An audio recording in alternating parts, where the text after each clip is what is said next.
আসসালামু আলাইকুম। আমাদের গ্রাম অঞ্চলে সাধারণত ঈদ আয়োজনে যে গ্রামের ছেলেমেয়েরা যে বনভোজন আয়োজন করে তার এই প্রেক্ষিতে লেখা এই কবিতার নাম বনভোজন। আয়েশা রুমি বর্ষা বৃষ্টি করছে আয়োজন, পাড়ার কয়েক ছেলে মেয়ে মিলে করবে বনভোজন। ঠিক করেছে দিন তারিখ আর ঠিক করছে গাড়ি, স্বপ্ন শুনে রুমির সাথে দিয়েছে কথার আড়ি।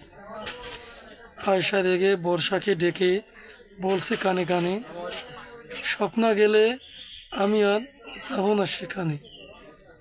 বৃষ্টি হেসে বলল শেষে, রাগ করিস না সই, সবাই আমরা বোনের মতো, পর তো কেহ নই। রাশেদ কিনবে মাছ মাংস আর রাব্বি কিনবে চাল, মিঠু কিনবে মশলা মরিচ, নীরব কিনবে ডাল।